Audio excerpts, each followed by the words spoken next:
Good morning, everyone. Hello, good afternoon, wherever you are.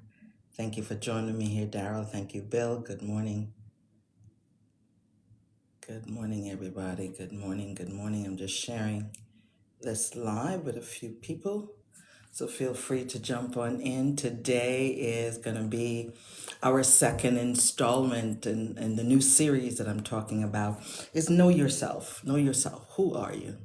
And I would love for you to drop it in the chat. Who are you without your titles? Yeah, I would love to know. Share with me, Mauricio, amazing.com. Share with me, who are you without your titles of being a mom, a wife, a doctor, or an executive? Whatever titles that you have, who are you without those titles? So many times in my coaching practice, people come to me to work on things in their life, to work on their communication skills, maybe to work on their confidence. And this is part of the Know Yourself series. Confidence is critical. We need to know who we are. And knowing who you are, the power of who you are is going to come through. So I would love for you to throw it in the chat, in the comment, let me know, and tap the screen and give me some love. Share some love with me today. I love those hearts coming up. Interact with me and let me know that you're listening and that you're engaging. So who are you without your titles? I would love to know. If you haven't thought about it before today, I need you to take a few seconds and think about it and put it in the comments and let me know, who are you? I'm going to share a little exercise that I share with my clients. And this helped me to build my courage, to build my confidence, to build my boldness. Yeah. And I'm sharing it with you because so many people walk around and they're afraid to speak up, afraid to ask for what they want at work or in their home or wherever space you do life. We're afraid to advocate for ourselves. And this morning, I want you to take away that from this session. So my name is Shelia, and it's spelled Shelia. And I want you to think about your name and think about some adjectives that describe who you are in an empowering, motivating way. So for each letter in your first name, I want you to find an empowering word, an empowering adjective that describe you. It's either who you are already or who you are becoming, who you desire to be. Maybe you're not there yet, but this is an aspiration for you. Go ahead and put it in the comments. Let's see. So let's get started. So the first letter in my name is S. So S for me is I'm strategic. And I own that. That's my power. That's who I am. That's who I became. That's what I said I wanted to be. And that's who I became. And the H in my name is high impact. Because when my clients connect with me, I make sure that they get impact.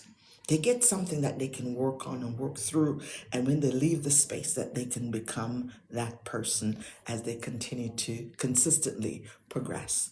And the E in my name calls forth my empowerment. I'm empowering. I am empowering, right? And the L in my name is I call forth my leadership. I am a leader. I am a leader. And the I in my name reminds me of my influence. I'm influential. And the A in my name calls forth my alignment. I need to be aligned, especially in this work that I'm doing.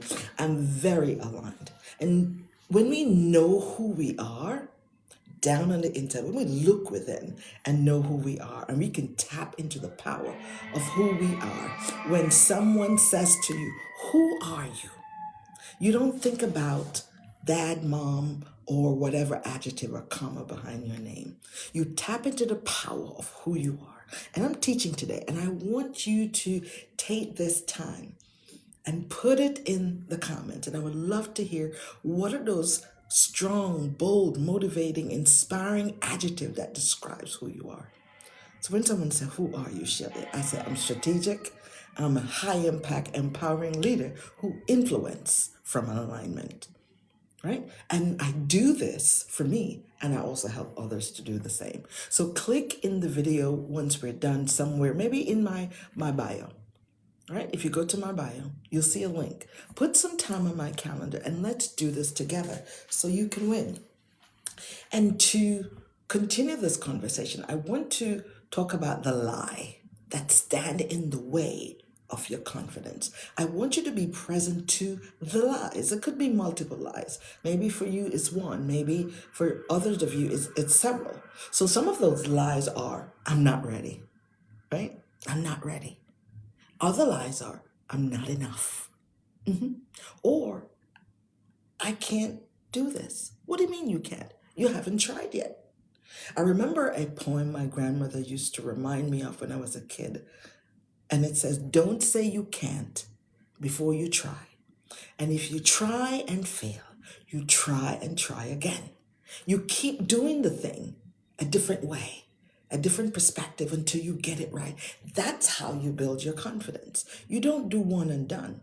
For example, confidence is like building muscles, right? When you go to the gym and you want to develop that six pack or those biceps and triceps, you don't just lift a heavy weight and put it down and that's the end of it. No, you go back in day after day, week after week, and you keep doing the reps over and over. And you also do it in private sometimes. You may do some sit-ups and push-ups to maintain the body tone that you're looking to build. So if confidence is that thing that you know you need, you got to work on it in private. You got to get out of your own head and release the not enough story. You got to embrace who you are, the power of who you are. Name yourself. Give yourself the right labels and compare yourself to yourself. This is who I want to become. This is who I aspire to be. This is who I'm becoming. And if you struggle, I need you to click the link in my bio and let me help you become the best version of yourself. The woman in the mirror you see, she's waiting on you. He's waiting on you. The man in the mirror you see, he's waiting on you. So it's important that we tap into who we are on the inside. You got to look within. And when you look within, you will find your power. And in finding your power, you become the best version of yourself. You're able to advocate for yourself. You're able to raise your hand at work and take on those stretch assignments. You're able to start that new business, become an entrepreneur. You're able to go out there and bake that pie, cook those delicious meals that you know you can do, and start that business. You get out of your own way, right? Thank you all so much for joining me, Junior, Josie. Thank you so much. And I want you to walk away from this conversation creating a strategy for who you are. The power of who you are is waiting. It's waiting. And the confident version of you continues in private until he or she comes out in public. You got to work on yourself. You got to tell yourself the right story. You got to change the story of your not enough, change your not enough story to I can do all things. Who are you? Who are you? Answer that. And we'll pause here because I want you to sit and marinate on what we just said. And I would love for you to connect with me on my channel and share with me, message me and tell me, thank you for the love. Share with me, who are you? What does your name mean? What does it symbolize? Some of you have great names. Your parents gave you a name with a meaning and you may know that. But if you don't have a meaning to your name, you can create it. You can create the outcome that you want. And again, that could be the letters in your name can be inspirational, motivational, empowering. But these must be letters and words that call you forward to do things, to make changes, to get out of your own way, to stop playing small, and to live the best version of you. Have a great day, and we'll talk soon. And I can't wait to hear from you. So click the link in my bio and let me join you on your journey as you develop the best version of you. Talk soon.